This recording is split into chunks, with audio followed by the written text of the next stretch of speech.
잠깐 함께 기도드리겠습니다.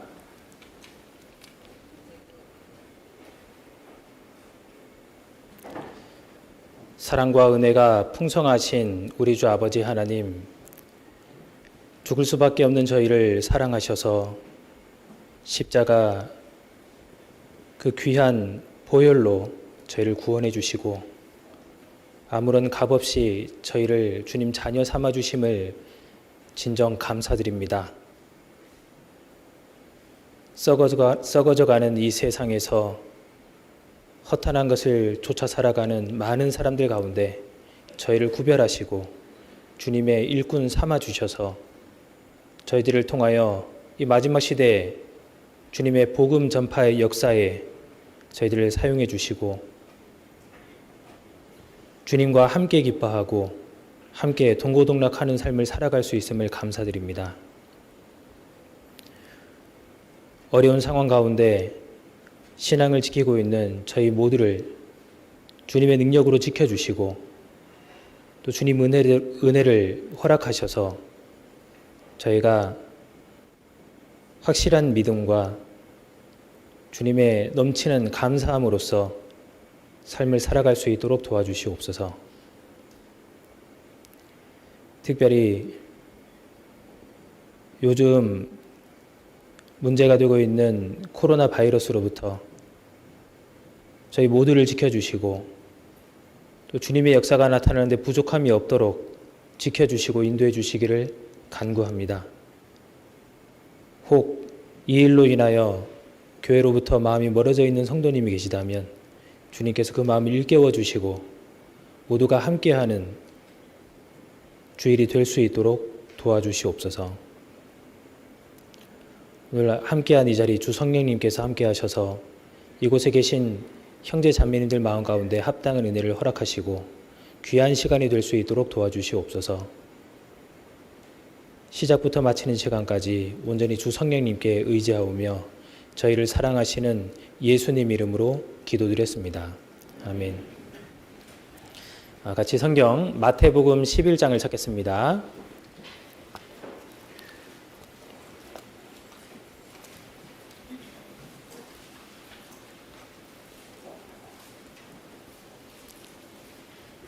마태복음 11장 28절입니다.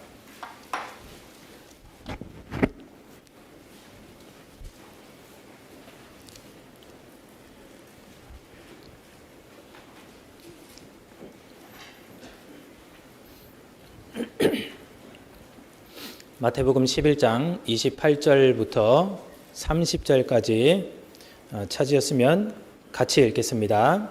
수고하고 무거운 짐진 자들아 다 내게로 오라. 내가 너희를 쉬게 하리라. 나는 마음이 온유하고 겸손하니 나의 멍에를 메고 내게 배우라. 그러면 너희 마음이 쉼을 얻으리니 이는 내 멍에는 쉽고 내 짐은 가벼움이라 하시니라. 오늘은 나의 참 스승이라는 주제로 같이 말씀에서 교훈을 받으려고 합니다. 여기 뒤에 이렇게 앉아 있는데 아까 이제 사회 하시는 형제님께서 이 제자다운 습관에 대해서 이렇게 우리 같이 거의 암송을 하신 것 같더라고요. 예. 이 제자다운 습관에 대해서 쭉 읽으시는데 오늘 주제가 여기 다 있는데 하는 생각도 이렇게 들고 하여간 이제 우리가 이 세상을 살아가면서 이 세상 사람들은 이 주님을 스승으로 두지를 않지 않습니까? 이 세상 사람들은 이 바른 것을 좇기를 싫어하기 때문에 뭔가 자기 사욕을 좇을 많은 스승을 두고 이제 그들을 좇는다라고 이야기를 하고 있습니다. 그런데 이제 우리 그리스도인들에게도 물론 가르침을 주는 많은 대상자들이 있지만 그 중에 참 스승이다라고 이야기할 수 있는 분은 예수님 단연 한 분밖에는 없다 하고 생각을 합니다. 구원받은 사람들은 거듭나는 순간 자신이 좋든 싫든 예수님의 제자가 됩니다. 그리고 예수님의 제자가 된 사람들은 예수님의 제자로서의 삶을 성실히 살아갈 것이 의무로서 주어집니다. 그래서 예수님께서 여기 마태복음 11장에 말씀하셨듯이 나의 멍에를 메고 내게 배우라 하고 말씀을 하셨습니다. 구원받은 사람에게 하시는 말씀입니다. 구원받은 사람들은 당연히 주님께 배우는 삶을 살아가야 됩니다. 그래서 주님이 재림하시는 그 순간까지 또는 우리가 주님 앞에 서는 그 순간까지 우리는 신앙생활하는 내내 주님을 배워가게 됩니다. 그래서 오늘은 이 참된 스승이신 예수님은 자신을 가리켜서 어떻게 말씀하시는지 거기에 대해서 간단하게 말씀을 드리고 그 이후에 예수님께서 그러면 무엇을 가르치시는지 너무 가르치시는 게 방대하기 때문에요. 여기 본문을 중심으로 몇 가지만 생각을 해보려고 합니다. 그리고 그 주님께서 어떻게 가르치시는지 그 부분에 대해서 같이 생각하는 시간을 가지도록 하겠습니다. 예수님께서 자신을 무엇이라 말씀을 하시느냐 29절에요. 나는 마음이 온유하고 겸손하다라고 말씀을 하십니다. 나는 마음이 온유하고 겸손하니. 이 세상에 나는 마음이 온유하고 겸손하다라고 이야기할 수 있는 사람이 없을 겁니다. 물론 말은 할 수 있죠. 제가 여기 형제 자매님들 앞에서 저는 좀 겸손합니다라고 말씀을 드리면요, 저런 교만한 하고 생각을 하실 거예요.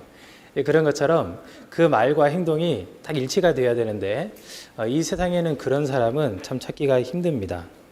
그렇지만 예수님은 이 본질 자체가 겸손이십니다. 예수님에게는 교만이 없으시잖아요. 그리고 예수님은 온유함 그 자체십니다. 그래서 예수님께서 나는 온유하고 겸손하다라고 충분히 말씀하실 수가 있는 겁니다. 그리스도인들도 이제 구원받으면 이제 온유함이나 이제 겸손함이 안에 조금씩 있습니다. 그리고 이제 그것을 계속해서 배워가면서 자신이 더 온유하게 바뀌고 더 겸손하게 변화하는 것이지 온전히 나는 이루었다라고 이야기할 수 있는 사람은 단연코 없다는 것을 우리는 알고 있습니다. 이 신앙이 깊어질수록 이 사람은 자기 마음 속에 있는 이 교만함을 발견하게 됩니다. 사실 부끄러운 말이지만 저는 구원받기 전에 제가 겸손한 사람인 줄 알았습니다. 그리고 제가 꽤나 정의롭게 사는 사람인 줄 알았습니다. 그런데 구원을 받고 나니까 그것이 아니라는 것을 더 크게 계속해서 알아가고 있습니다. 마음속에 여전히 해결되지 않는 그 근본에 있는 그 교만한 마음이 꿈틀거리고 있다는 것을 알고 있습니다. 그래서 그리스도인들에게 소망이 무엇이냐라고 묻는다면 그 중에 하나가 완전한 마음을 갖게 되는 것, 이것이 소망의 하나가 아닐까 하는 생각이 듭니다. 죄에 대한 유혹도 받지 않고 얼마나 좋겠어요. 그러니까 뭐든 꺼리낌 없이 행하는데 전혀 죄가 아닌 이제 그런 상태. 그리고 정말 선한 것이 온전한 마음의 소원으로만 자리 잡고 있는 그런 상태.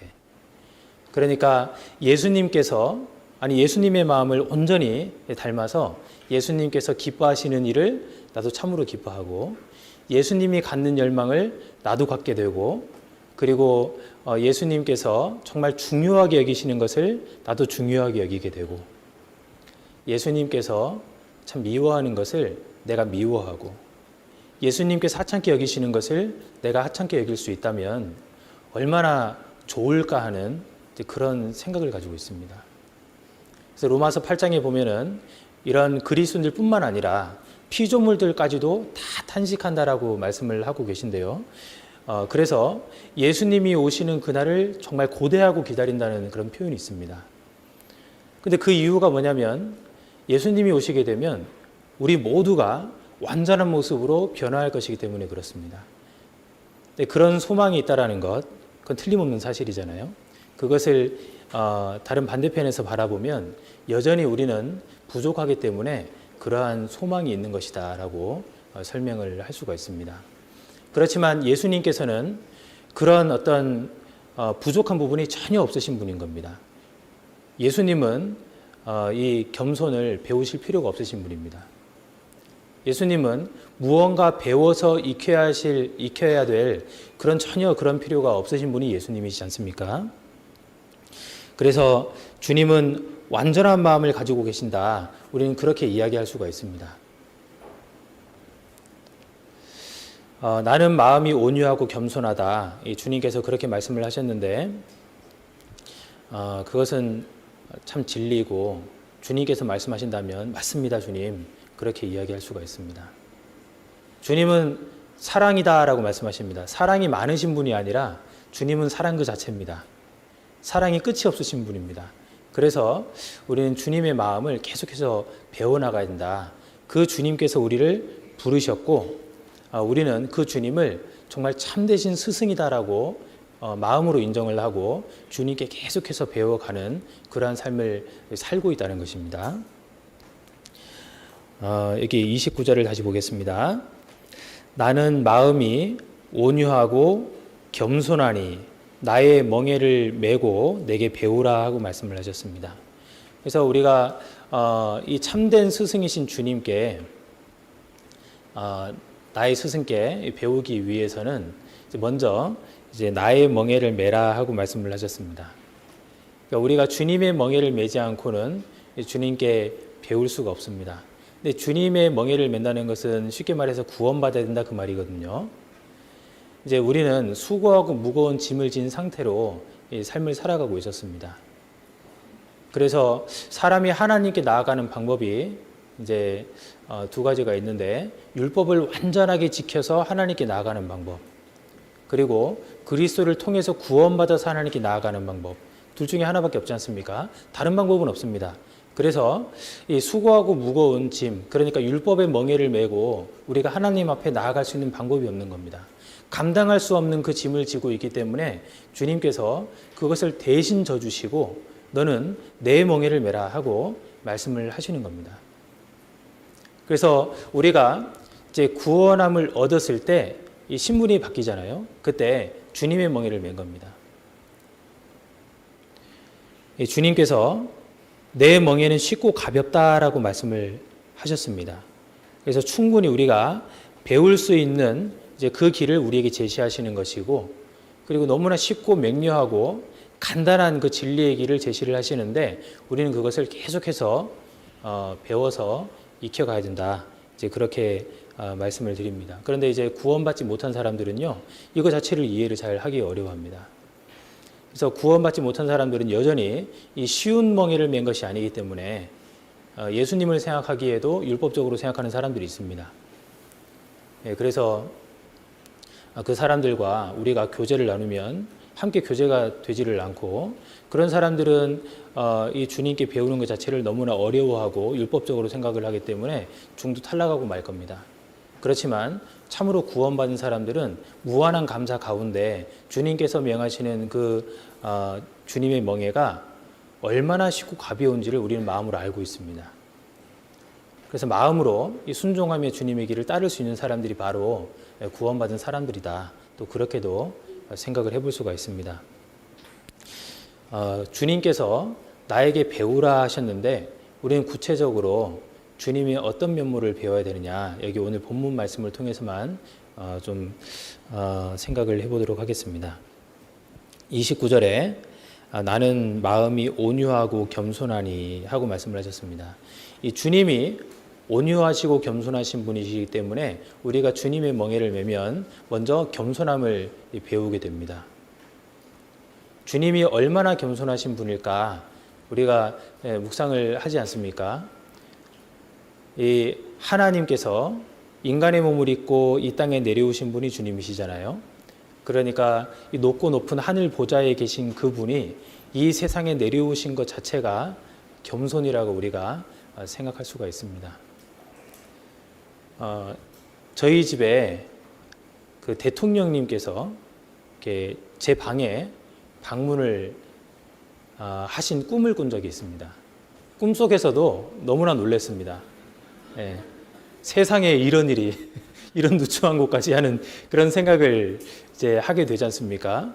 그런데 예수님께서 이 세상에 오신 것은 그런 차원을 훨씬 뛰어넘는 겁니다. 하나님께서 세상을 창조하실 때도 말씀으로만 창조하셨지 그렇지 않습니까? 그런데 친히 육신을 입고 이 땅에 내려오셨다.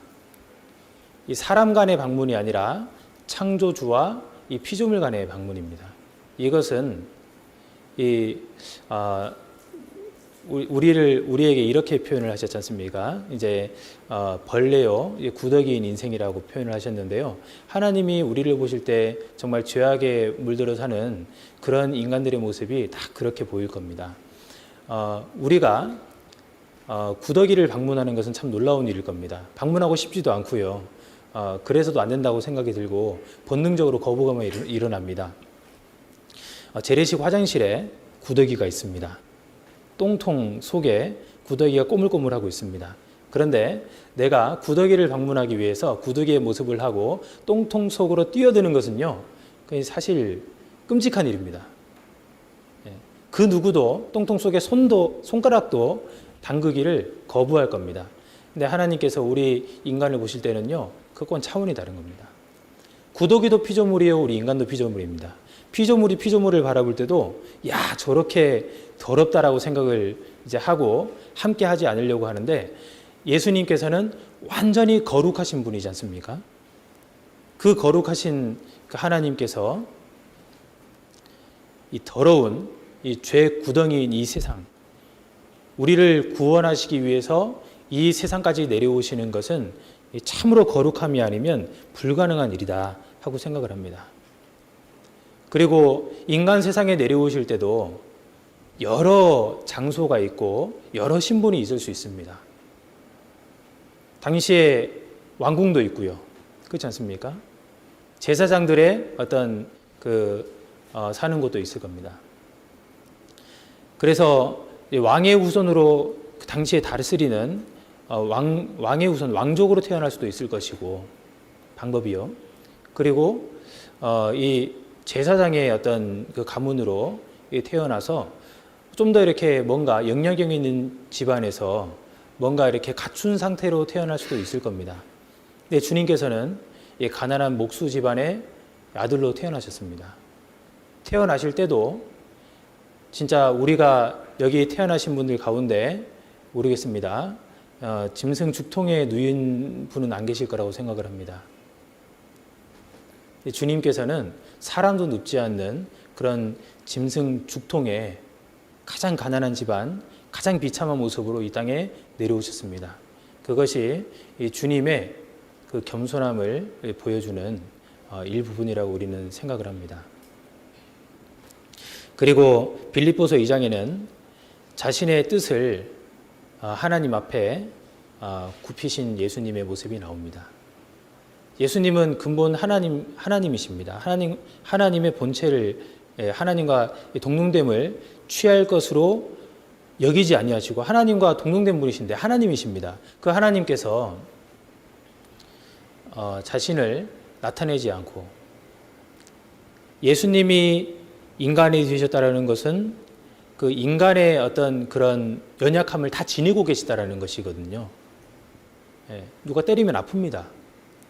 침을 뱉으면 기분도 나쁘거든요. 그런데 그 예수님께서 하나님이 뜻하신 그 길을 그대로 순종하고 가셨습니다. 그리고 가장 높으신 분이 가장 비참한 처지까지 놓이셨는데 모함을 받아 죽으셨습니다. 근데 그것이 실상은 더러운 죄인을 섬기기 위한 하나님의 섭리셨습니다. 그런 위치까지 낮아지셨기 때문에 우리가 주님을 생각하면 참으로 감사하다는 생각도 들고, 또 그렇게까지 우리를 섬겨주신 주님이기 때문에 우리가 당연히 주님을 높이고 주님을 섬기려고 하는 마음이 생기는 것이 당연하다고 생각을 합니다. 여기를 표시를 해두시고요. 마태복음 21장을 보겠습니다.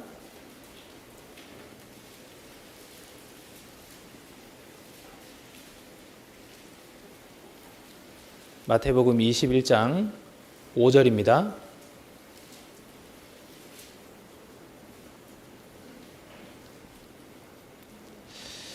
어, 5절부터 9절까지 제가 읽겠습니다. 시온의 딸에게 이르기를 내 왕이 내게 임하나니 그는 겸손하여 나귀 곧 멍에매는 짐승의 새끼를 탔도다 하라 하였느니라. 제자들이 가서 예수의 명하신 대로 하여 나귀와 나귀의 새끼를 끌고 와서 자기들의 겉옷을 그 위에 얹음에 예수께서 그 위에 타시니 무리의 대부분은 그 겉옷을 길에 펴며 다른 이는 나무가지를 베어 길에 펴고 앞에서 가고 뒤에서 따르는 무리가 소리질러 가로되 호산나 다윗의 자손이여 찬송하리로다.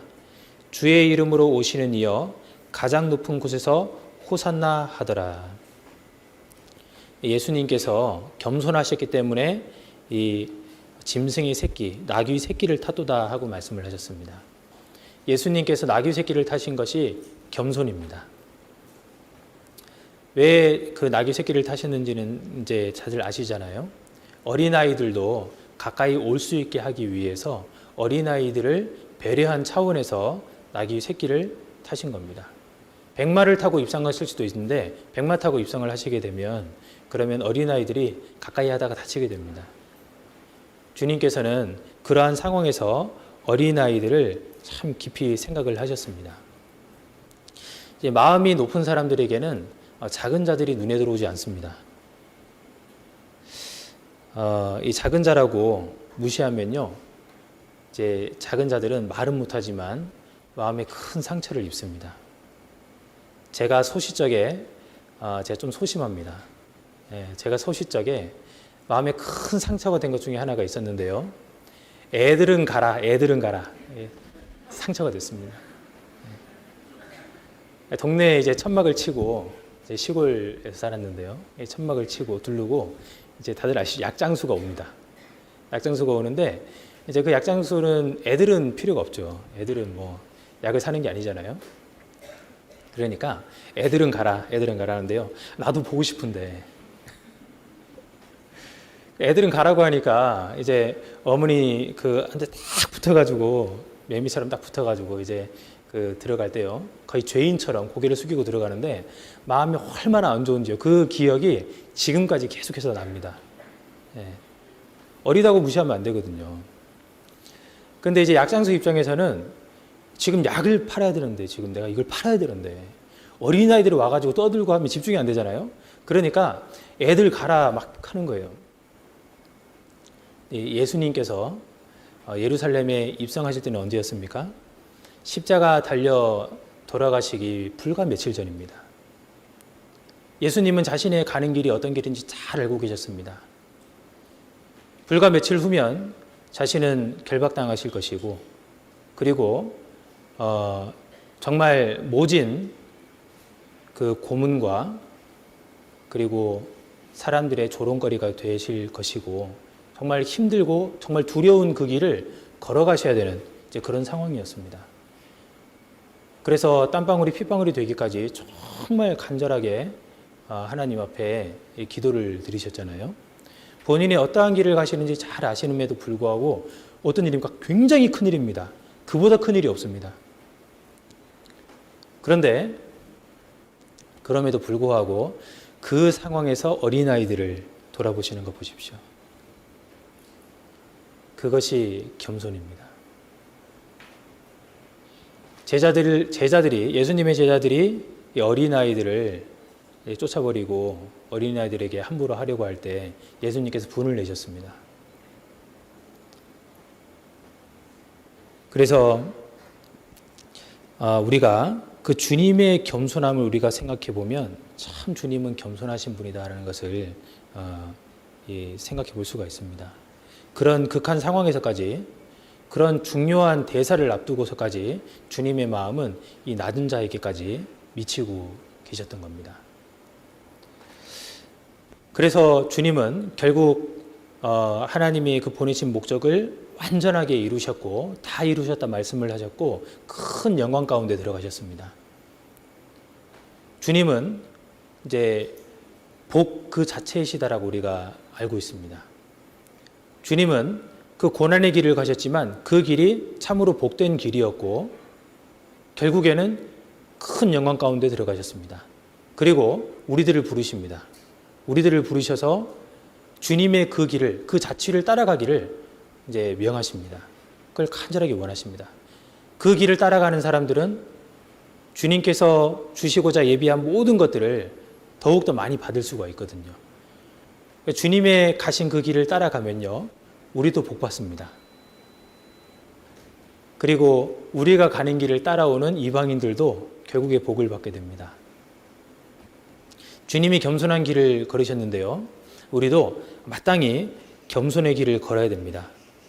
이 겸손은 하나님 앞에 감사하는 마음을 잃지 않을 수 있는 비결이 됩니다. 겸손하게 되면 하나님 말씀을 순종하는 것이 쉬워집니다. 항상 내 뜻과 주님의 뜻이 일치되는 것이 아니지 않습니까? 그런데 나는 마땅히 주님께 순종해야 되는 주님의 종이다. 이런 마음으로 자신의 마음을 바짝 낮추게 되면요, 이 말씀과 내 마음이 충돌하게 될 때 당연히 순종하는 쪽으로 마음이 바뀌게 됩니다. 그리고 겸손한 마음을 가지게 되면 형제 자매님들하고 문제가 생길 때도 아주 쉽게 풀어집니다. 겸손하게 되면 형제 자매님들께 내가 미안한 마음이 생깁니다. 문제가 생겼다면 내가 미안하다고. 시시비비를 가리기 이전에 그분의 신앙을 먼저 생각을 하게 되고, 그렇게 되지 않습니까? 그래서 겸손한 사람에게는 모든 은혜가 흘러 들어오는 겁니다.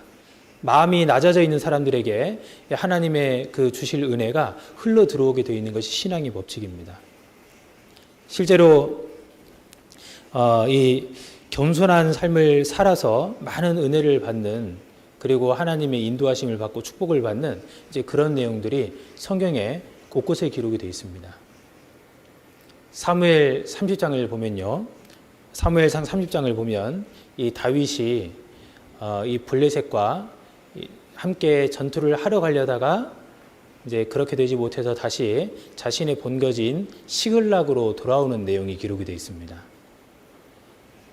자신과 자신을 따르는 무리들이 전투를 하려고 외부로 나갔다가 다시 본거지 시글락으로 돌아왔는데, 그런데 글쎄 집이 불타고요, 모든 짐승과 그리고 재물을 다 빼앗겼고, 그리고 자신의 처자들도 다 이렇게 빼앗긴 이후였습니다. 그래서 우여곡절 끝에 이제 다시 이것을 찾아야 되겠다 하고 이제 그 마을을 불태우고 이것을 모든 것을 끌고 간 이제 족속이 아말렉 족속이었거든요. 그래서 아말렉 족속이 그것을 되찾고자 불이 나게, 이미 늦은 거죠. 그들이 어디로 갔는지 알기도 어렵고요. 정말 불이 나게 이제 무리들과 함께 그들과 전쟁을 치르러 따라가는 내용이 나옵니다. 절체절명의 순간입니다. 모든 것을 빼앗겼습니다.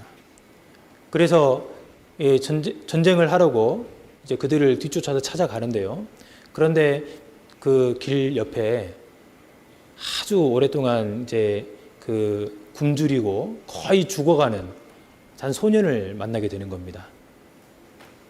지금 마음이 너무나 급하고 그런데 그 소년 죽어가는 거 눈에 들어옵니까 안 들어옵니까? 일단 내 처자가 지금 어떻게 되는지 그게 중요하잖아요. 그런데 이 소년에게 먹을 것을 충분히 줍니다. 일단 죽어가는 생명은 살려야 되지 않느냐. 충분히 주고 기력을 회복하도록 돕습니다. 그런데 알고 보니까 그 소년이 아말렉 군대의 종으로 있었던 애굽 소년이었던 겁니다. 근데 그가 이제 병들게 되니까 아말렉 군이 버려버리고 그냥 간 겁니다. 근데 그를 정말 성심성의껏 돌본 그 작은 자잖아요. 그 작은 자를 성심성의껏 돌본 다윗에게 하나님께서 쉽게 승리하는 길을 그 소년으로 하여금 열어주시는 겁니다. 하나님의 도움이 언제 어떠한 방법으로 우리에게 임할지 우리는 알지 못합니다. 하나님의 축복이 어떤 방법으로 오느냐. 하나님께서 겸손한 자에게 축복해 주시고 낮은 자를 돌아보시는 자에게 정말 큰 일을 맡기시고 또 하나님이 많은 복을 내려주시는 것이 분명합니다. 마태복음 25장에는 예수님께서 내 형제 중에 지극히 작은 자에게 한 것이 내게 대해서 한 것이다 라고 말씀을 하십니다. 마태복음 25장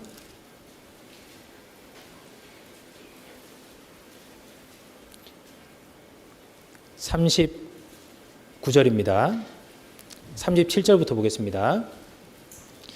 이에 의인들이 대답하여 가로되 주여 우리가 어느 때에 주의 줄이신 것을 보고 공개하였으며 목마르신 것을 보고 마시게 하였나이까. 어느 때에 나그네 되신 것을 보고 영접하였으며 벗으신 것을 보고 옷 입혔나이까. 어느 때에 병드신 것이나 옥에 갇히신 것을 보고 가서 배웠나이까 하리니 임금이 대답하여 가라사대 내가 진실로 너희에게 이르노니 너희가 여기 내 형제 중에 지극히 작은 자 하나에게 한 것이 곧 내게 한 것이니라 하시고. 여기 내 형제 중에, 구원받은 형제 중에 지극히 작은 자 하나에게 내게 한 것이다 하고 말씀을 하셨습니다. 사실 그 교회 안에 큰 자, 작은 자 이렇게 따지는 것이 우습습니다. 우리는 모두가 주님을 안에 모시고 사는 그리스도인들입니다. 근데 특별히 소외되어 있는 뭔가 이제 함께 교제에 어울리지 못하고 그리고 뭔가 어려움을 겪고 있는 형제 자매님들이 계실 수는 있습니다. 근데 그런 분들을 돌아보는 것이 주님을 돌아보는 것이다 하고 주님께서 말씀을 하셨습니다. 근데 어떤 분들이 정말 작은 자, 어려움에 처한 자들을 돌아봅니까? 교회 가운데 교회 학교 어린이들을 돌아봅니까? 겸손한 마음이 없이는 그렇게 하기가 참 어려울 겁니다. 겸손한 사람들은 자기보다 높은 자뿐 아니라 자기보다 낮은 자, 지극히 작은 자 하나에게도 귀를 기울이고 듣습니다. 그리고 함부로 다른 사람들 앞에서 자신을 자랑하지 않고 무언가 좋은 일이 생겼다고 해서 우쭐대지 않습니다. 어린아이들 말을 들어주고 그 아이들 눈높이에서 대화를 하고 그 아이들과 함께 놀아줄 수 있는 이제 그런 마음도 겸손한 마음이 없이는 불가능한 일일 겁니다. 자신의 지위에 도취되지 않고 그리고 다른 사람들의 생각이 나보다 나을 수 있다 하고 그렇게 생각을 하면서 언제든지 누군가에게라도 배울 점이 있을 수 있다라는 이제 그런 마음으로 교제에 임하는 것. 그것은 겸손한 마음이 아니고서는 불가능한 걸 겁니다. 그리고 누군가 도움이 필요한 분이 없을까? 이렇게 살피면서 적극적으로 그분들을 위해서 돕고 어려운 일이 있으면 돕고 장애물이 있으면 치워주고 하는 그런 섬김의 어떤 손길도 겸손한 사람을 통해서 나타나게 된다 하고 우리가 알고 있습니다. 제가 이제 그 군대를 GOP에서 소초장으로 이렇게 근무를 한 적이 있습니다. 소초장이라고 하는 것은 소대장 개념인데요. 이제 그 철책선을 지키는 일입니다. 그래서 단위부대로 이제 그 소대의 장으로서 이제 그 근무를 했는데 간혹 가다가 이제 그 사단이나 또는 연대나 상급 부대 지휘자들이 저희 소초를 밤에 순찰 오는 경우들이 종종 있었습니다. 본인들도 오고 싶어서 온 건 아니고요. 가라 하니까 이제 오신 분들이 대부분이죠. 그래서 그렇게 오신 분들이 이제 많았는데 오시면 어떤 분은 이제 제 방으로 오셔가지고 소초장 나 여기서 자고 갈게 하고 눕는 분이 계십니다. 어떤 분은 이제 오셔서 이제 그 근무 나간 이제 분대가 어디냐 하면서 병사들의 어떤 그 안 쓰는 침대를 찾아서 병사들의 침대를 찾아서 눕는 이제 그런 지휘자들도 있었습니다. 이제 왜 그렇게 다를까 생각을 해보면요. 그건 하나의 어떤 배려고 그리고 하나의 어떤 겸손함의 표출이다라고 생각을 합니다. 이 교회 안에서도 높낮이를 따지면서 정말 그 높은 분에게는 잘하려고 하고, 그리고 좀 이렇게 영향력 없는 분들을 가볍게 여기는 마음을 가진 분들이 간혹 가다가 있습니다. 주님을 우리는 그렇게 배워서는 안 됩니다. 주님께서는 그렇게 가르치시지 않았습니다. 우리는 생각하기를 그런 분들을 뵙게 되면 저분은 주님께 배우지 않고 계시구나 라고 생각을 하게 됩니다.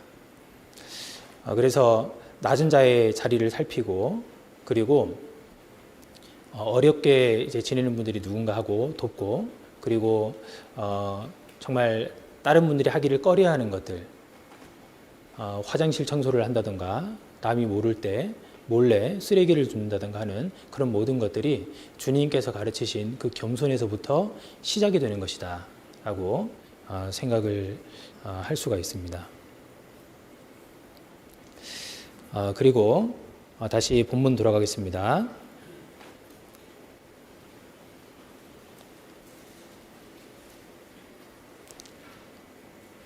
마태복음 11장 29절.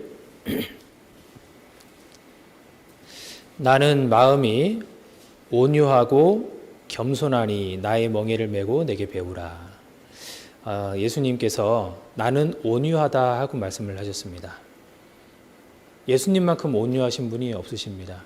많은 오해도 받으셨고 이제 분을 낼만 하시거든요. 그런데 의분을 내시는 것 이외에 다른 불필요한 어떤 분을 내시지 않으셨습니다.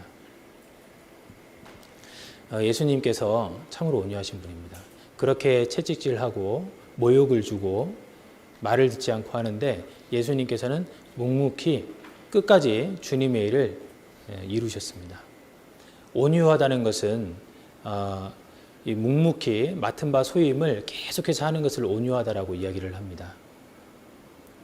그리고 따뜻하고 부드럽게 대하는 것도 온유한 것이다라고 이야기를 합니다. 성경 이사야 50장을 보겠습니다.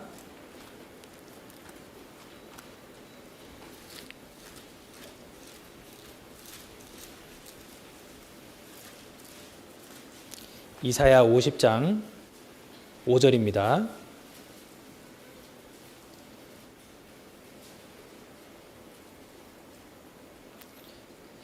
주 여호와께서 나의 귀를 열으셨으므로 내가 거역지도 아니하며 뒤로 물러가지도 아니하며 나를 때리는 자들에게 내 등을 맡기며 나의 수염을 뽑는 자들에게 나의 뺨을 맡기며 수역과 침 뱉음을 피하려고 내 얼굴을 가리우지 아니하였느니라.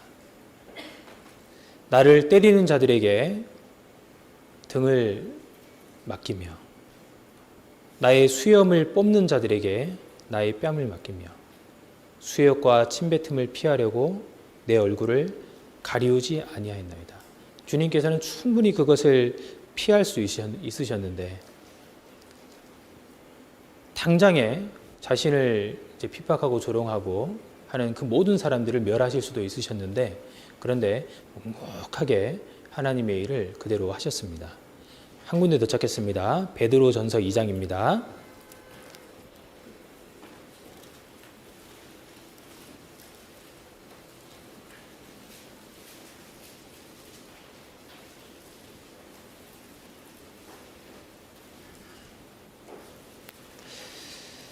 베드로전서 2장 22절입니다.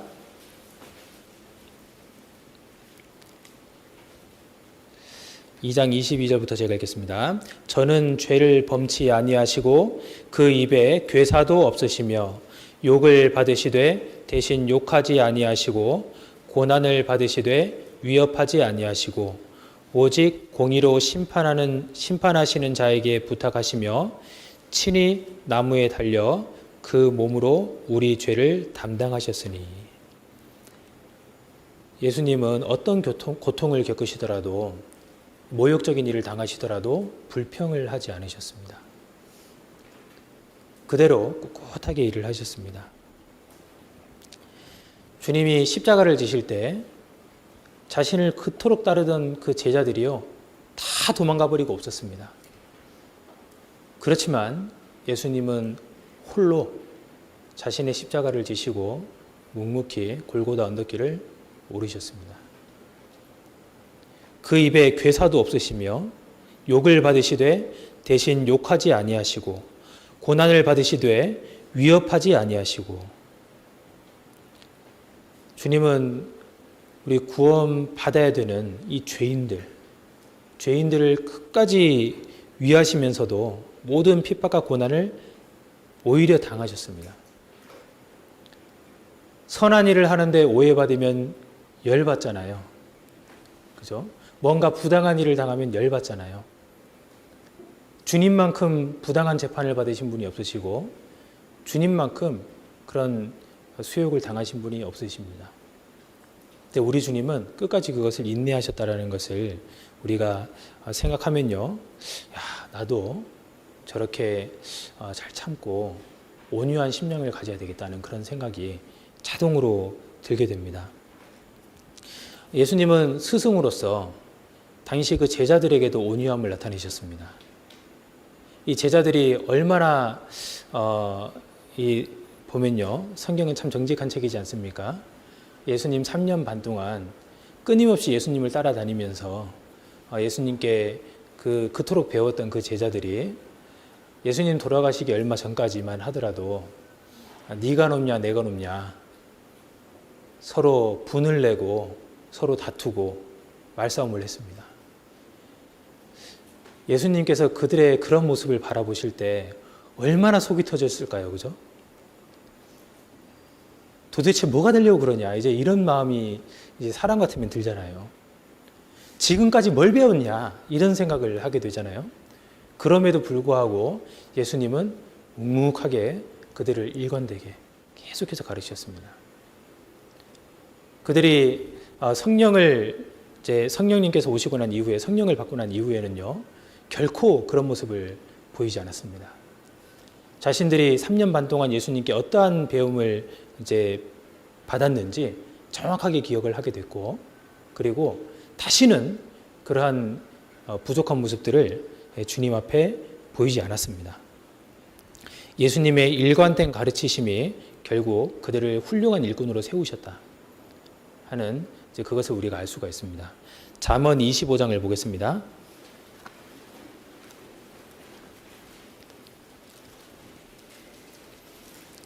잠언 25장 15절입니다.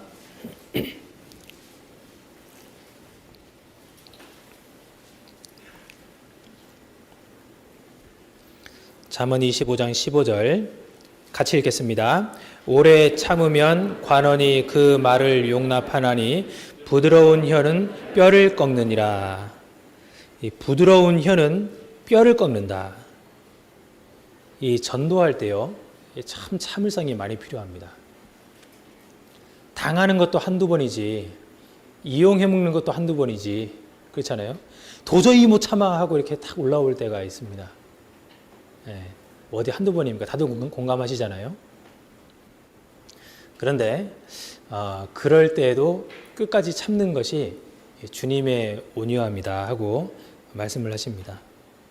도저히 못 참아 해서 내 성질을 성질 없는 사람 사실 없습니다. 그렇지 않습니까? 내 성질을 나타냈다. 그러면요, 그때까지 쌓아온 공들인 탑이 순식간에 이제 무너져 버리는 그러한 일들이 있습니다. 이 형제 자매님들을 대하는 데 있어서도 이제 우리가 분노를 나타내는 것보다, 그리고 이랬다가 저랬다가 하는 것보다는 일관된, 처음에 기도한 대로 처음부터 끝까지 일관된 모습으로 내 마음을 잘 전달하는 것이 주님의 방법인 경우가 굉장히 많습니다. 그래서 이제 이랬다 저랬다 하면 상대방도 헷갈리거든요. 근데 그렇게 하기보다는 정말 일관된 모습으로 꾸준하게 끝까지 한결같이 하는 것이, 그것이 주님의 방법이고 우리가 주님께 배워야 되는 부분이다 하고 그렇게 생각을 합니다. 대부분이 그렇습니다. 성경 마태복음 11장 다시 돌아가겠습니다.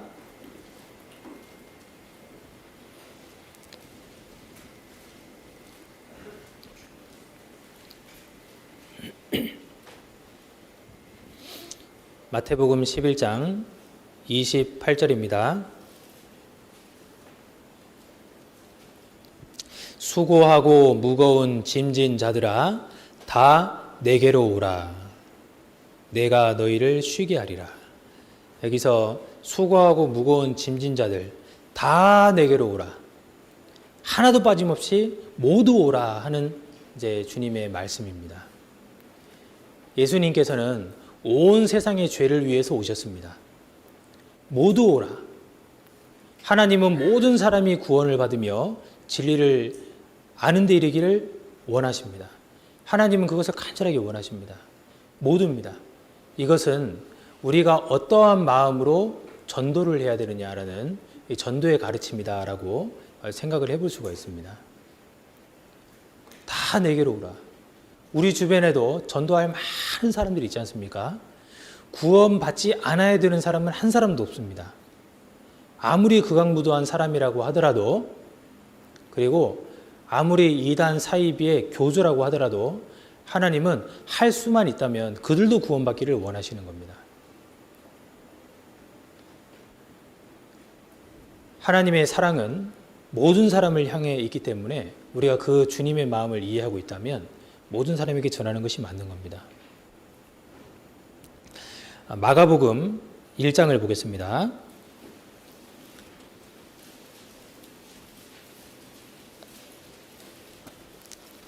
마가복음 1장 35절입니다.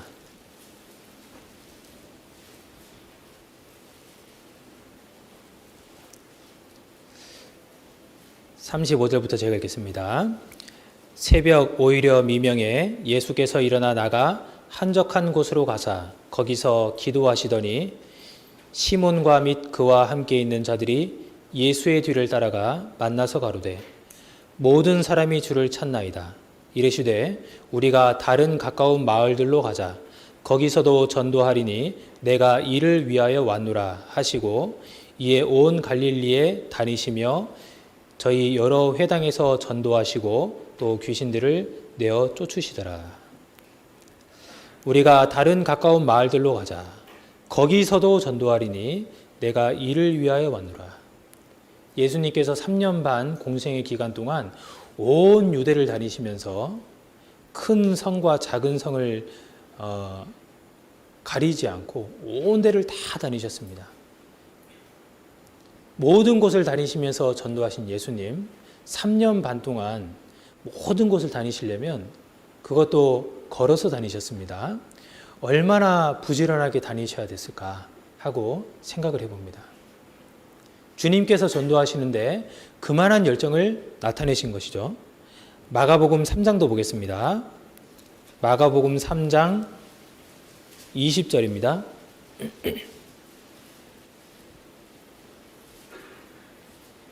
(3장 20절)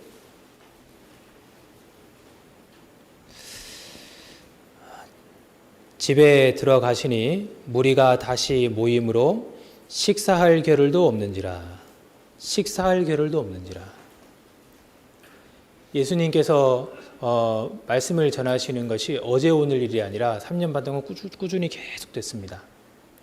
근데 그 가운데 이제 병자들이 계속해서 예수님을 찾아오고요. 예수님을 찾는 수많은 사람들이 졸졸졸졸 예수님을 따라다녔습니다. 예수님은 찾아오는 사람들을 고쳐주고 그들에게 말씀을 전하는 것을 게을리하지 않으셨습니다. 그리고 그들이 떠나가면 또 다른 곳에 가셔서 쉴 틈 없이 전도를 하셨습니다. 예수님이 편하게 발 뻗고 쉬셨더라 하는 그런 내용이 없습니다.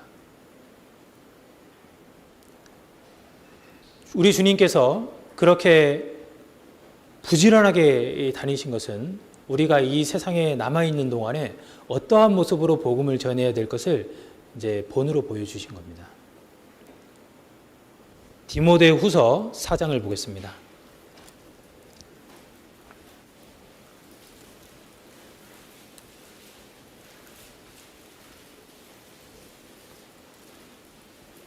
디모데후서 4장 1절입니다.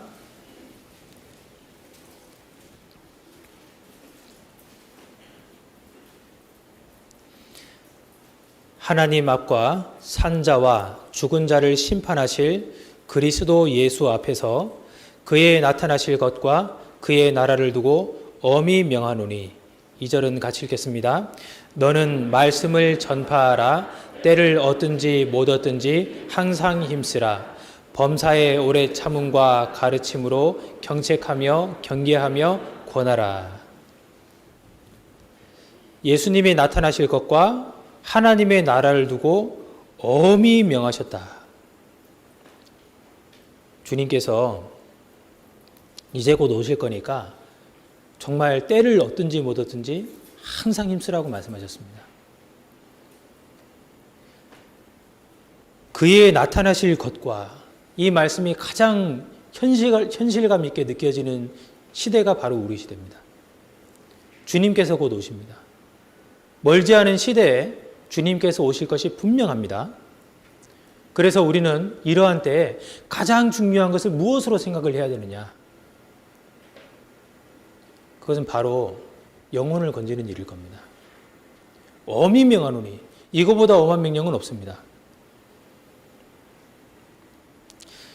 실제로 이 교회에서 보면요, 전도를 본업으로 생각하고 정말 시도 때도 없이 복음을 전하는데 정말 모든 신경이 집중이 되어 있는 이제 그러한 형제 자매님들이 계십니다. 그들의 본업이 전도자다 하는 것을 그들 삶으로서 나타내 보이시는 분들이 있습니다. 주님께서 오시면 분명히 큰 칭찬이 있을 겁니다. 얼마 전에 어떠한 동영상을, 영상 간증하시는 영상을 제가 이렇게 본 적이 있는데요. 서울중앙교회 아주 유명한 영화 배우로 계시는 집사님이 이제 한 분 계시는 거 다들 아실 겁니다. 굉장히 유명하시기 때문에 스케줄이 굉장히 많으십니다. 그런데요, 그분이 이제 간증을 하시는데 제가 1차, 2차, 3차 학예 수행에도 갔다 왔고요. 이번에도 누구 전도할 분이 있습니다. 1차에는 누구를 전도를 했고, 전도한 분들을 쭉 말씀하시면서 기도 부탁을 하시는 내용이었습니다. 그 많은 스케줄이 있음에도 불구하고 학예 수행에 전도하는데 온 신경이 집중되어 있는 이제 그런 모습을 봤습니다. 그분이 하시는 말씀이 내 본업은 전도자입니다. 그리고 전도를 하기 위해서 연기하는 일을 하고 있습니다. 라고 말씀을 하시더라고요. 우리의 본업은 전도자입니다. 복음을 전하기 위해서 이 세상을 살아가고 있습니다. 주님께서 오시면 다른 모든 것들은 허무로 돌아갈 수 있으나 우리가 전도를 위해서 땀 흘리고 수고한 그 모든 것들은 영원히 남겨질 것입니다. 결국에 남는 것은 우리가 전도에서 구원받은 그 영혼들이 영원히 남게 되는 것이잖아요. 디모데 후서 2장을 찾겠습니다.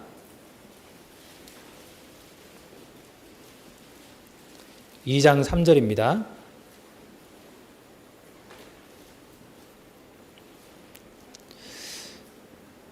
(3절부터) (5절까지를) 같이 읽겠습니다. 내가 그리스도 예수의 좋은 군사로 나와 함께 고난을 받을지니 군사로 다니는 자는 자기 생활에 얽매이는 자가 하나도 없나니 이는 군사로 모집한 자를 기쁘게 하려 함이라.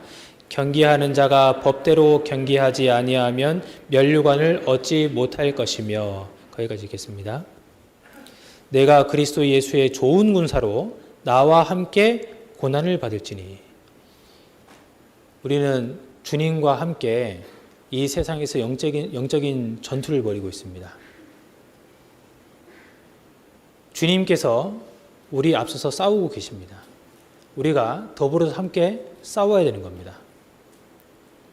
군사로 부르심을 받은 자들은 자기 생활에 얽매이는 자들이 하나도 없다라고 말씀하셨습니다. 그래서 자기 생활에 얽매이지 않고 정말로 주님과 함께 피 흘리기까지 모든 힘을 다해서 신앙생활을 해나가는 이제 그러한 사람들을 주님께서 가장 기뻐하실 겁니다. 군사라는 것은 전쟁이잖아요. 그렇지 않습니까? 전쟁에 나가서 뒤를 돌아보는 군사는 없습니다. 전쟁에 나가서 쉬고 있는 군사는 당연히 패배하는 겁니다. 내가 싸우지 않으면, 상대방을 죽이지 않으면 내가 죽는 거거든요. 내가 저 영혼을 기필코 쟁취하지 않으면 어떻게 됩니까? 저 영혼은 지옥에 떨어지는 겁니다. 그래서 우리는 어떻게든 한 영혼을 건지고 세우는데 모든 초점이 맞춰져 있어야 됩니다. 여기 5절에 경계하는 자가 법대로 경계하지 아니하면 면류관을 얻지 못한다 그랬습니다. 경계하는 자는 법대로 경계를 해야 된다 그랬습니다. 여기에서 법이 어떤 법일까요? 이 세상 법입니까? 이 세상 법은 아닐 겁니다. 여기에서 말하는 문맥적인 의미는 하나님의 법일 겁니다. 우리가 신앙의 경기를 하고 있습니다. 우리는 이 세상에 살아가지만, 몸은 이 세상에 지금 현재 매여 있지만 우리는 동시에 하늘의 시민권을 가지고 있습니다. 이 세상의 다스림도 받아야 하되 하나님의 다스림을 받아야 되는 겁니다. 근데 두 법이 상충할 때는 어떻게 됩니까? 두 법이 상충할 때는 하나님의 법이 우위에 있는 겁니다. 어떠한 국가는 복음을 전하기를 금하는 국가도 있습니다. 그럼 어떻게 됩니까? 복음 안 전하면 됩니까? 법에 우리가 순종해야 됩니까? 아니잖아요. 어떻게 해서든 그 사람들을 전해야 됩니다. 그 나라에서 볼 때는 위법자들이지만, 그렇지만 하나님께서 보셨을 때는 정말 참된 군사로서 열심히 복음을 전하는 주님의 일꾼이 될 겁니다.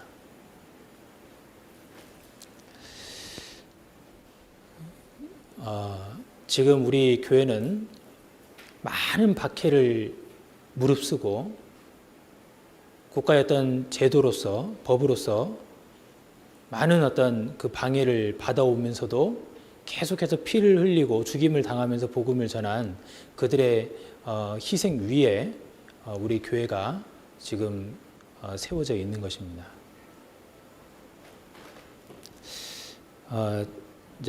지금 코로나 바이러스로 인해서 정부에서 어떤 그 지침을 내리지 않습니까? 아시는 분들 계시고 또 혹시 자세히 모르시는 분도 계실 겁니다. 근데 그것으로 인해서 우리가 이제 구역 모임, 조모임 하는데 많은 제한을 받는 것이 사실입니다. 그렇지만 주님께서는 모이기를 피하는 어떤 무리의 습관과 같이 하지 말라고 하셨습니다. 히브리서 10장을 보겠습니다.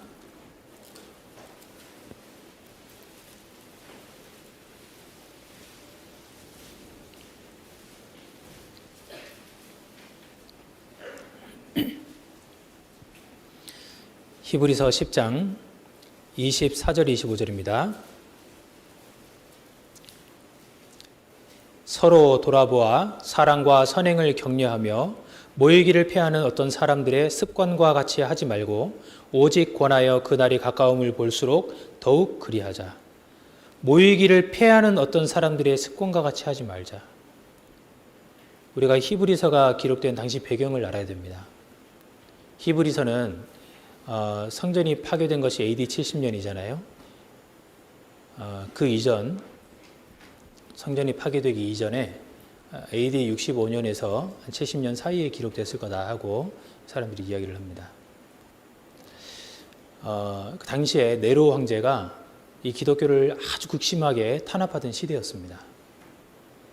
그래서 이 히브리서는 유대인인데 유대교회에 있다가 이제 예수님을 믿어볼까, 예수님께 한번 배워볼까 하는 마음으로 구원받지 못한 상태에서 많은 사람들이 예수님의 도에 대해서 배워가는 과정 중에 있는 그 사람들의 대상으로 이제 기록된 말씀입니다. 왜냐하면 그 사람들이 이런 핍박이 오니까 그럼 유대교는 이런 핍박 안 받는데 유대교로 돌아가자 하는 사람들이 많이 생겨났던 거예요. 그리고 믿는 사람들까지 흔들리는 경우가 분명히 있었을 겁니다. 그들은 핍박을 피해서 우리가 모이기를 피하자, 안 모이면 되는 거 아니냐라고 이야기하는 사람들이 분명히 있었던 겁니다. 근데 그렇게 하지 말고 오직 권하여 어떤 사람들의 습관과 같이 하지 말고 오직 권하여 그날의 가까움을 볼수록 더욱 그리하자, 더 자주 모이자라고 이야기를 한 겁니다. 지금 우리에게 이제 집합 금지령까지 내린 것은 아닌데요. 이제 구역 모임, 조모임을 못 하겠습니다. 그러면 여기에서 국가가 못하게 했으니 안 하는 게 맞다라고 생각하기보다 주님께서 명하신 모임을 우리가 어떻게든 지켜나가는 것이 맞다라고 생각하는 것이 합당하지 않습니까? 어디에 순종을 하는 것이 맞겠습니까? 우리는 주님 뜻에 순종하는 그리스도인들입니다. 우리는 주님께 속해 있습니다. 단지 우리가 믿음의 덕이라고 했잖아요. 이 덕이 되지 않는데 이 믿음이라고 해서 막 밀어붙이다가 전도되는 대상자들을 잃어버릴까, 그것이 염려가 되는 것입니다. 그렇기 때문에 어떤 방법으로든 이제 우리가 모일 수 있는 방법을 찾아보고, 그래서 자치단체도 찾아가서 이렇게 의논을 하고 모일 수 있도록 어필을 하는 것도 그것도 하나님의 어떤 뜻을 따르기 위한 그런 내용들이지 않습니까? 그리고 335는 괜찮다고 했으니까 우리가 구역 단위로 모이지는 못하더라도요, 이 소그룹 단위로 식사를 하면서 대화는 얼마든지 나눌 수 있는 것 아니겠습니까? 어떻게 해서든 이 모임을 깨지 않는 방법을 필사적으로 찾는 것이 그리스도인다 하고 생각을 합니다. 지역마다 다릅니다. 어떠한 지역은요, 구역 모임까지 교회당이 사는 것을 자치단체에 허락받은 교회도 있습니다. 왜냐하면 철저하게 규정을 준수하고 아주 모범이 되는 그런 방역 수준을 보이기 때문에 금할 일이 필요가 없다라는 거죠. 필요하다면 우리가 과도하게 그러한 조치를 취하는 그것도 필요할 수 있겠다 하는 그런 생각이 듭니다. 모든 것이 영혼을 세우고 건지는 데 초점이 맞춰져 있는 것입니다. 그래서 주님께서 어떻게 우리를 인도하시는지 주님이 인도하심에 초점을 딱 맞추고요. 주님이 무엇을 중요하게 여기시는가, 그것에 초점을 맞춘 사람들은 다 같은 생각을 아마 하실 겁니다. 성경 마태복음 11장 다시 돌아가겠습니다.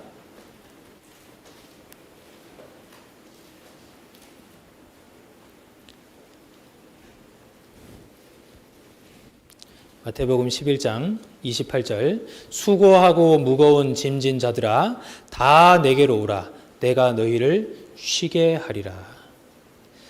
다 내게로 오라 하고 말씀을 하시는데요, 이 다 주님을 배반한 사람들입니다. 그렇지 않습니까? 다 주님을 못 박은 사람들입니다. 근데 그 사람들을 다 오라 하고 주님께서 초청하고 계십니다. 이 바탕에는 이미 그들을 용서하신 용서가 바탕에 있는 겁니다. 주님께서 우리에게 가르치신 것이 큰 것 중에 하나가 또 용서입니다. 우리에게 잘못한 자들을 끝까지 용서하실 것을 주님께서 명하셨잖아요. 마태복음 18장을 보겠습니다.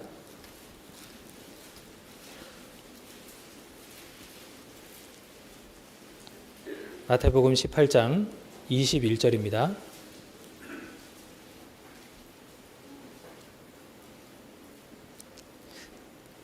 그때에 베드로가 나와 가로되 주여, 형제가 내게 죄를 범하면 몇 번이나 용서하여 주리이까?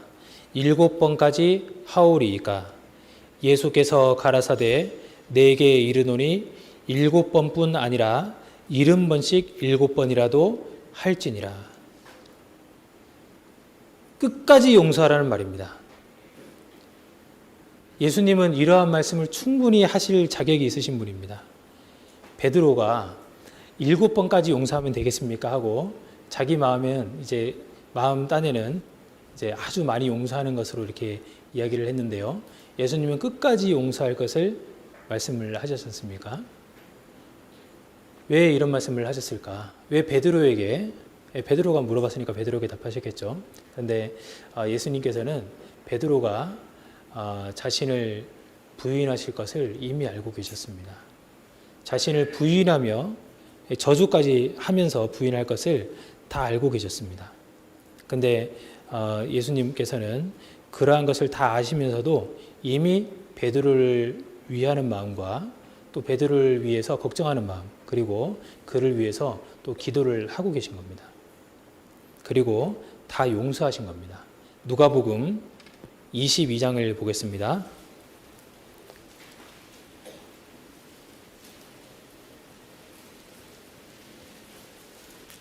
누가복음 22장 31절입니다.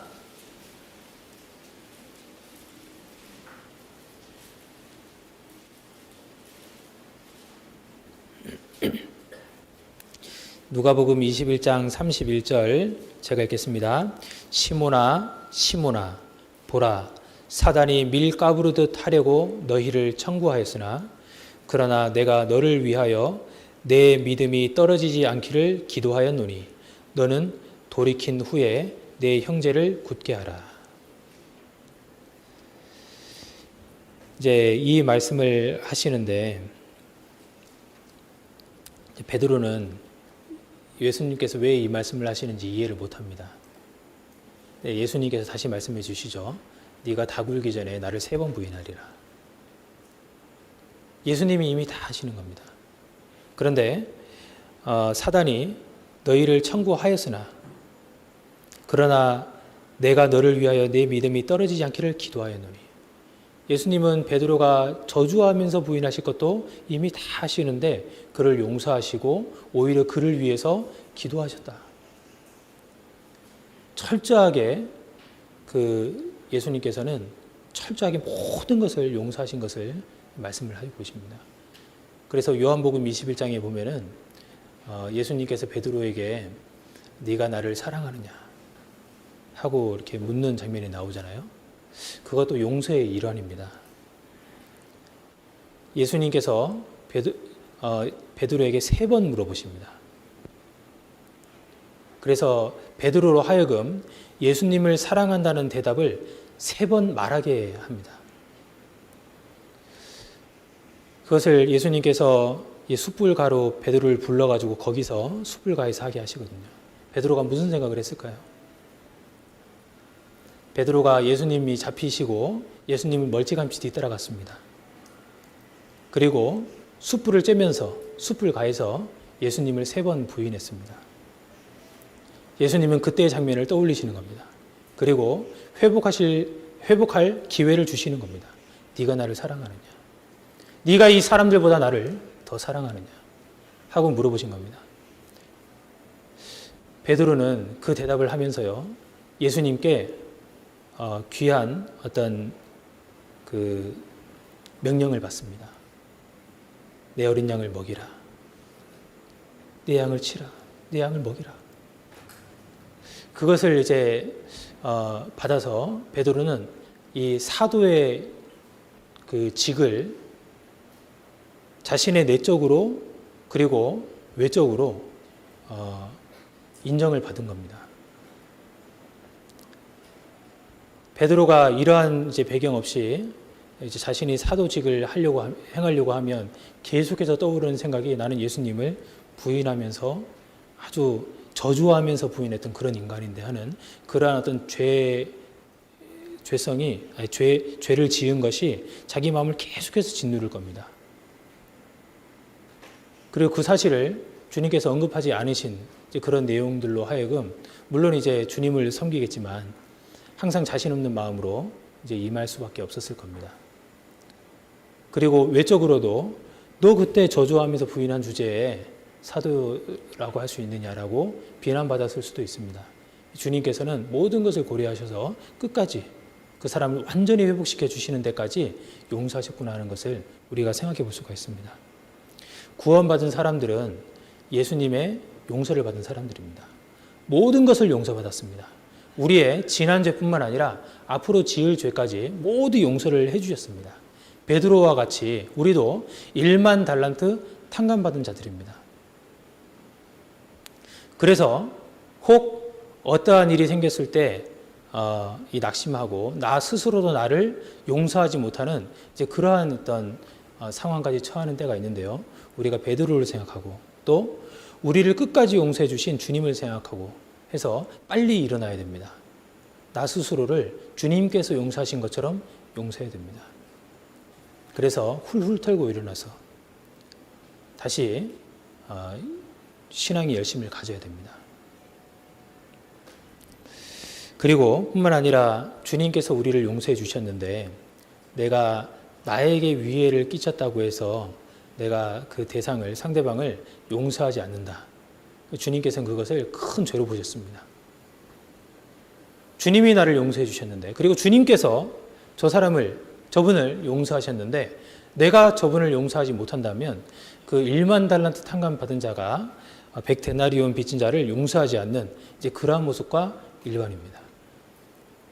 주님께서 가르쳐주신 그 용서를 우리는 배워서 모든 사람들을 용서하는 용서하는 자가 되어야 되겠다 하고 생각을 합니다. 다시 마태복음 11장 돌아가겠습니다.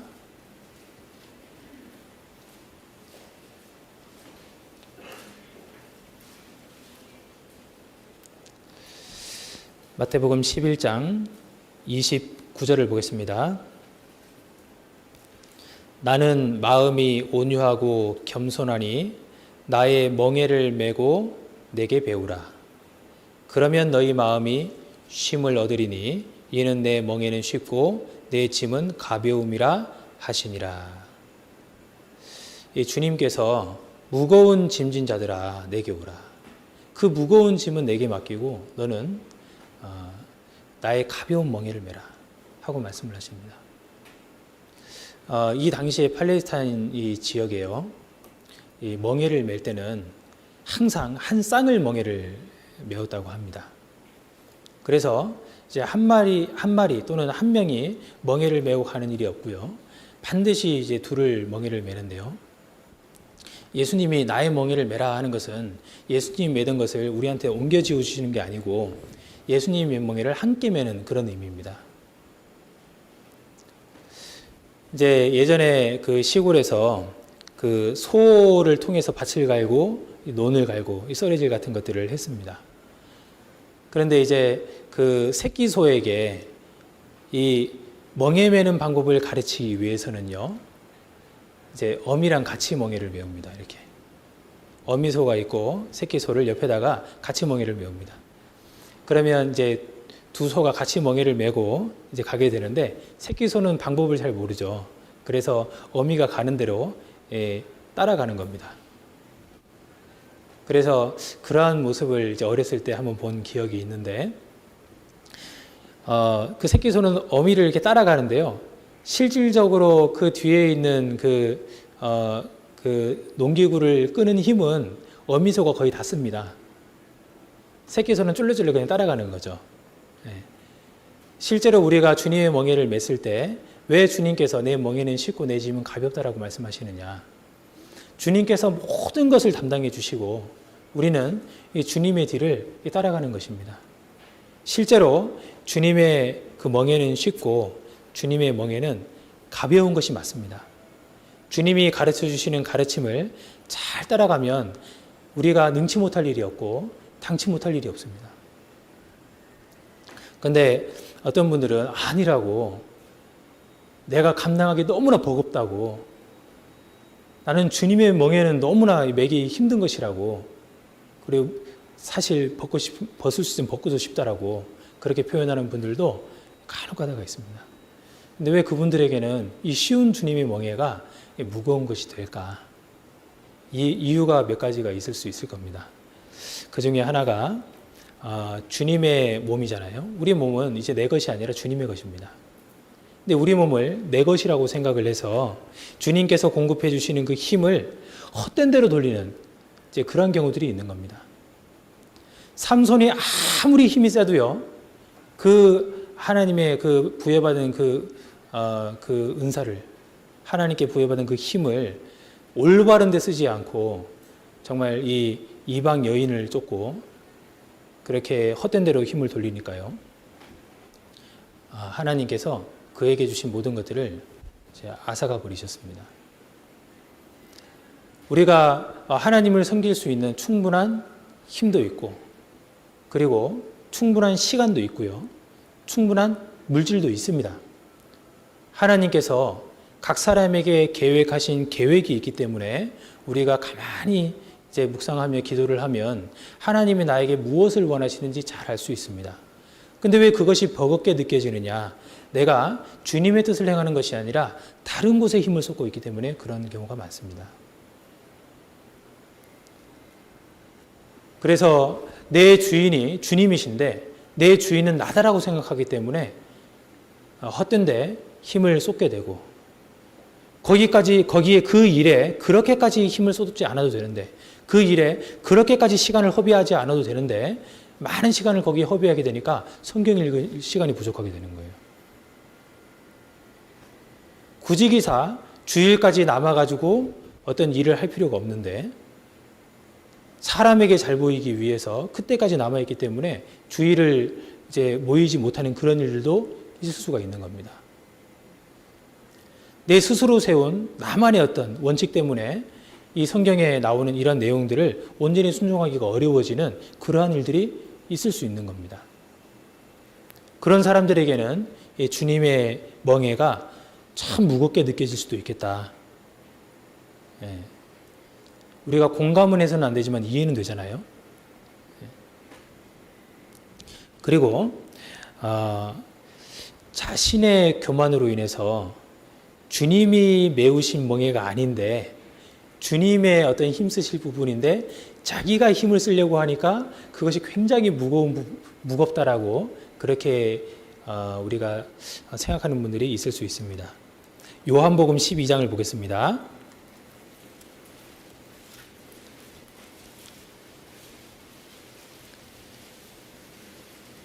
요한복음 12장 24절입니다.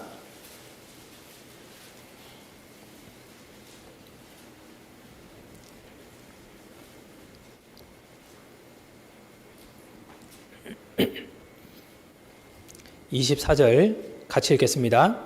내가 진실로 진실로 너희에게 이르노니 한 알의 밀이 땅에 떨어져 죽지 아니하면 한 알 그대로 있고 죽으면 많은 열매를 맺느니라. 한 알의 밀이 땅에 떨어지지 않으면 한 알 그대로 있을 수밖에 없습니다. 내 땅에 떨어져 죽으면 많은 열매를 맺는다 하고 말씀하셨습니다. 이 죽는 것은 밀알이 하는 일입니다. 그런데 그 열매를 그 한 알의 밀알로 많은 열매를 맺게 하시는 것은 하나님이 하실 일인 겁니다. 신앙생활 가운데 우리가 해야 할 일이 있고 하나님의 하실 일이 있다는 것을 우리가 알고 있습니다. 그런데 점점 깨닫게 되는 것이 내가 하는 일은 너무나 작은 일부분이구나 하는 것을 깨닫게 됩니다. 하나님이 다 하시고 나는 요만큼 하는구나 하는 생각을 하게 됩니다. 우리가 이제 이렇게 마스크를 쓰고 또 개인 거리를 유지하면서 이렇게 모이는 이 이유도요, 코로나에 감염되지 않기 위해서입니다. 그리고 이렇게 하지 않으면 모이지 못하니까 또 이렇게 하는 부분들이 있는데요.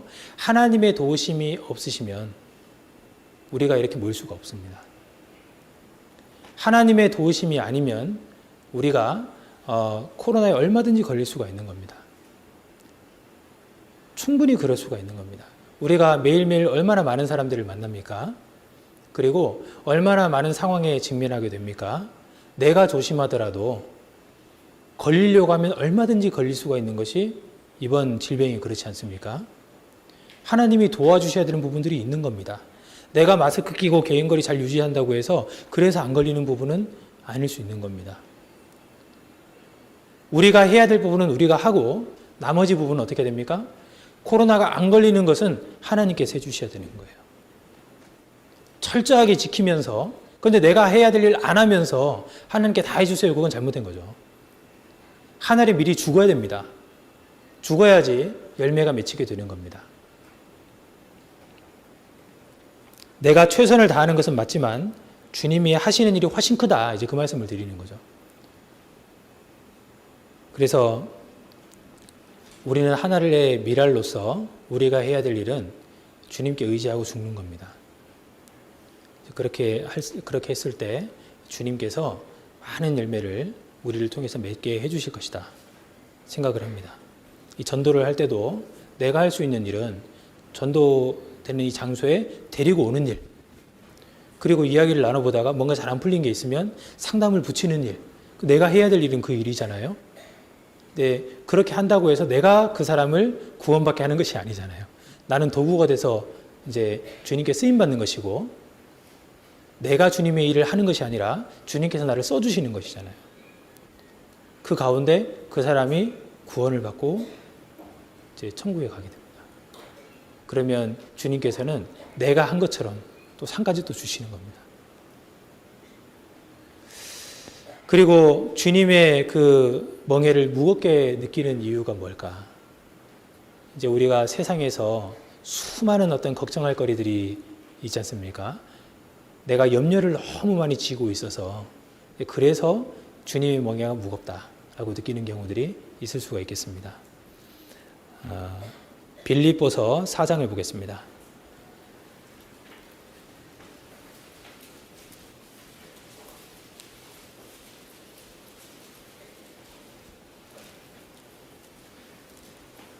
빌립보서 4장 6절입니다. 6절, 7절 같이 읽겠습니다. 아무것도 염려하지 말고 오직 모든 일에 기도와 간구로 너희 구할 것을 감사함으로 하나님께 아뢰라. 그리하면 모든 지각에 뛰어난 하나님의 평강이 그리스도 예수 안에서 너희 마음과 생각을 지키시리라. 아무것도 염려하지 말고, 이 생활에 염려가 있으면 마음이 둔해진다고 했습니다. 둔해진 마음으로 주님의 뜻을 분별하기가 쉽지 않습니다. 아무것도 염려하지 말고, 염려해서 이게 해결될 문제 같으면 염려를 해야 됩니다. 근데 염려해서 해결되지 않을 문제를 계속해서 염려하고 있는 것은 그것은 죄가 됩니다. 염려하면 신앙생활이 안 되게 되어 있습니다. 넘지 못할 산이 있거든 어떻게 됩니까? 주님께 맡기세요.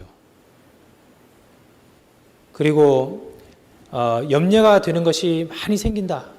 이것도 걱정이 되고 저것도 걱정이 된다. 그런데 어떻게 됩니까? 내가 할 수 있는 일을 찾아서 하면서 나머지를 주님께 다 맡기는 겁니다.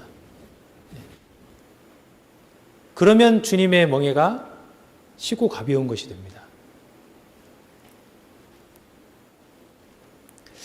이 주님께서는 넘지 못할 산이 우리 앞에 생기거든 분명히 피할 길을 내주신다고 약속하셨습니다. 그리고 능히 감당할 수 있는 그런 길을 우리에게 허락하시고 또 감당할 수 있는 능력을 우리에게 주신다고 했습니다. 그렇다면 우리 앞에 당치 못할 일이 없다는 것을 우리는 알고 있습니다. 그래서 우리가 무언가를 행할 때 주님을 의지하고 주님께 맡겨야 될 일들을 맡기면서 담대하게 일을 행하면 되는 것이거든요. 모든 지각에 뛰어나시다라는 의미가 어떤 의미입니까? 주님은 다 하신다는 겁니다. 내가 지금 어떠한 힘든 상황에 처한지도 주님은 다 아십니다. 그리고 그 길로 인도하신 분이 주님이십니다. 그래서 피할 길이 있든지 아니면 주님께서 능히 감당할 힘을 주신다는 겁니다. 우리는 주님을 믿고 힘껏 부딪히면 되는 일인 것이죠.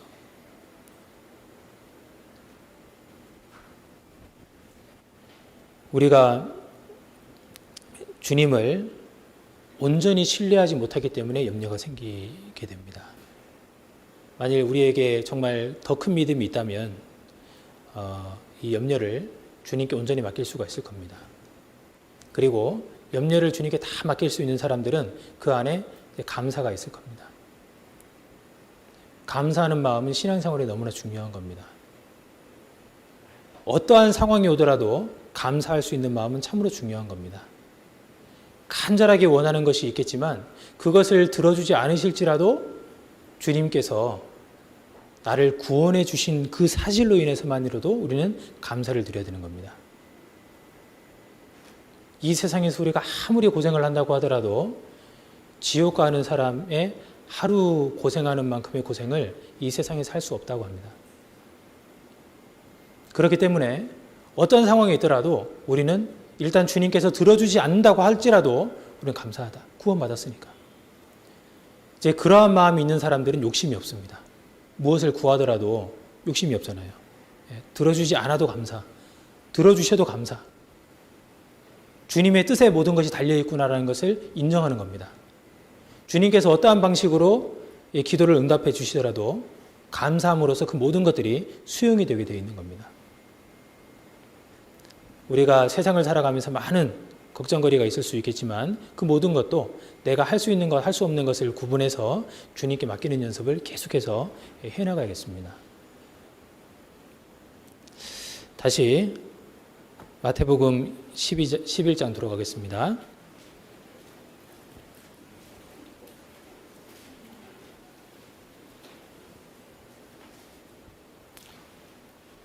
(11장) 28절 수고하고 무거운 짐진 자들아 다 내게로 오라. 내가 너희를 쉬게 하리라. 나는 마음이 온유하고 겸손하니 나의 멍에를 메고 내게 배우라. 주님께서 우리를 초청하셨습니다.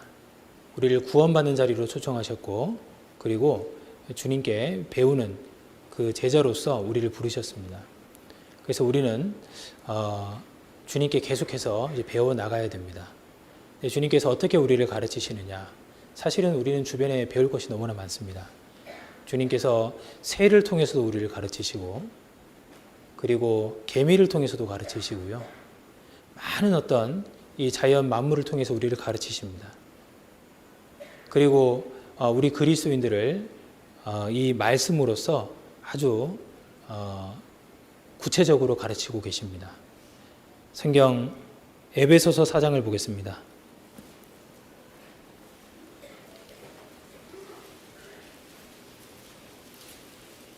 에베소서 4장 11절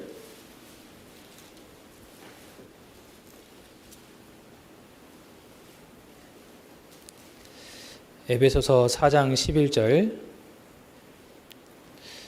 그가 혹은 사도로 혹은 선지자로 혹은 복음 전하는 자로 혹은 목사와 교사로 주셨으니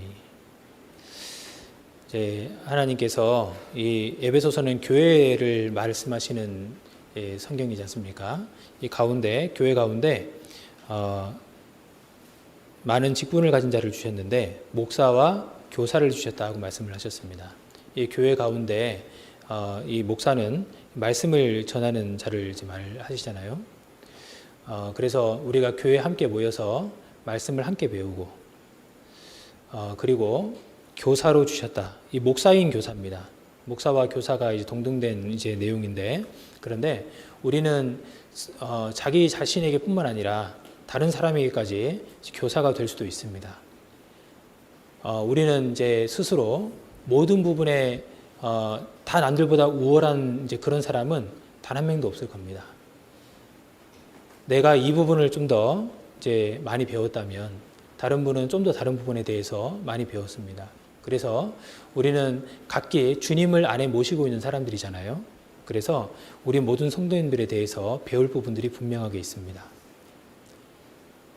우리는 주님께 전체적으로 배우는 이제 이 교회는 약물입니다.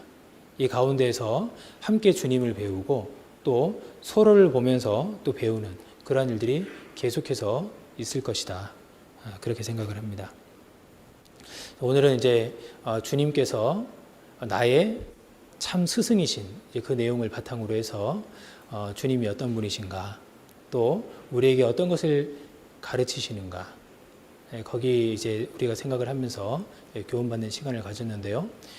주님이 오실 때 우리가 정말 활짝 웃는 한박 웃음으로써 주님 제가 주님께 배워서 여기까지 왔습니다 라고 말할 수 있는 그런 우리 평택교회 형제 자매님들이 되셨으면 좋겠습니다. 같이 기도하겠습니다.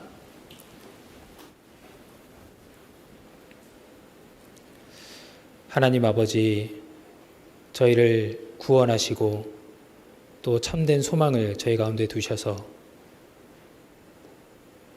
이 세상을 살아가는 가운데 기쁨으로 살 수 있도록 인도해 주심을 감사드립니다. 저희를 구원하신 그 주님께서 주님의 멍에를 메고 주님을 배우라고 하신 그 말씀을 조차 저희가 이 땅을 살아가며 끊임없이 주님을 배우는 삶을 살도록 도와주시고 또 주님과 같은 모습으로서 점점 변화되는 그런 형제 자매님들이 될 수 있도록 도와주시옵소서. 오늘 이후에 있는 모든 시간도 주님께서 함께 해주시고 도와주시기를 부탁드리오며 저희를 사랑하시는 예수님 이름으로 기도드렸습니다. 아멘.